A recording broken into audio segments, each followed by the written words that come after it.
Will there be any collaboration between some of these agencies and the ministry? And Alpha? The whole governance process is one of collaboration amongst ministries, amongst agencies, and to the extent that the assistance or cooperation and support of the Ministry of Interior is required by the National Population Commission, we will offer. Yeah, your ministry is pivotal in this exercise now. Are we likely to get likely reactions, likely response from these other agencies you're talking about? Yeah, why not? So far, I think what we have tried to do is to appropriately network, especially with the circumstances in which we find ourselves now. We don't have a choice but to network effectively and then create some necessary synergy towards enhancing effective service delivery.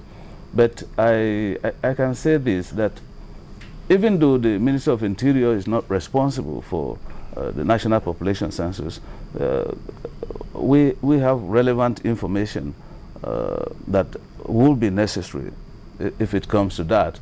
But the disconnect that has occurred in recent times is the fact that successive governments have, by government fiat, kind of thrown about various agencies, various institutions, and various services.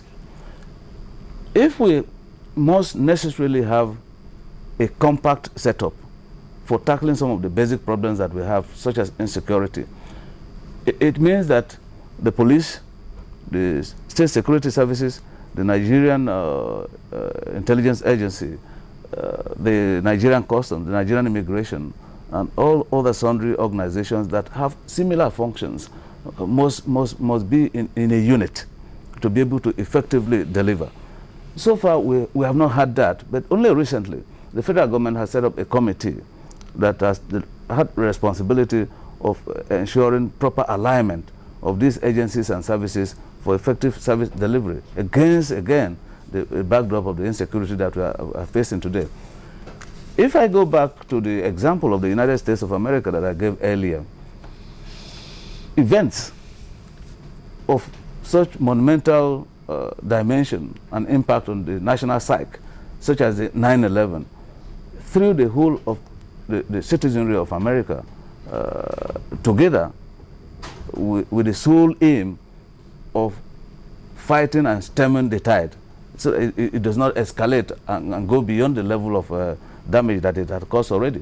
And so today I see a similar situation evolving in Nigeria, that given the activities of Boko Haram that had the effect of inflicting violence and mayhem on Nigerians from all sectors, Nigerians inevitably must resolve to tackle the problem and, of course, stem the tide of its spread. So what's sorry, Benga, I know you should be very, very worried because away from when we talk about federal government, we talk about internal matters, is all right there on your table. You're the main man in charge. So when we talk about security operatives and all of those people working, and because they've always known you as a grassroots person, your comrade, so they believe by now you should be more proactive with the talk and action, matching all of this so that we can start seeing results.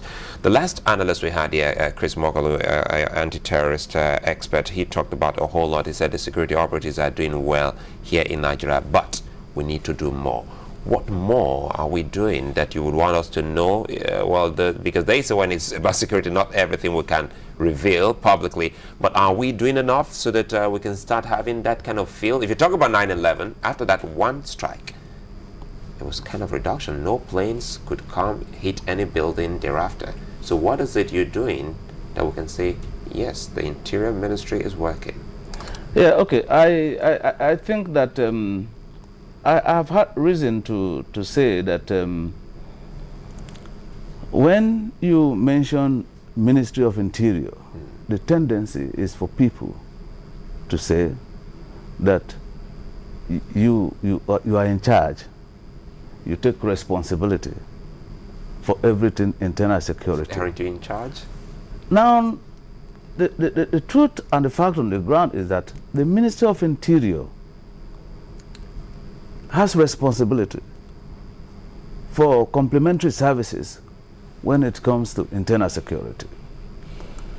That is, we have responsibility for the Nigerian Immigration Service, whose responsibility is to secure our borders and ensure that only people that are legitimately permitted, legally permitted, come to Nigeria to do business in Nigeria. We have the prison service, again, that offers the complementary service as a holding institution for our prisoners. We have the fire service that is just a rescue outfit to manage fire disasters, natural disasters. And finally, we have the Civil Defense Corps that until recently has the complementary responsibility of quelling civil conflicts.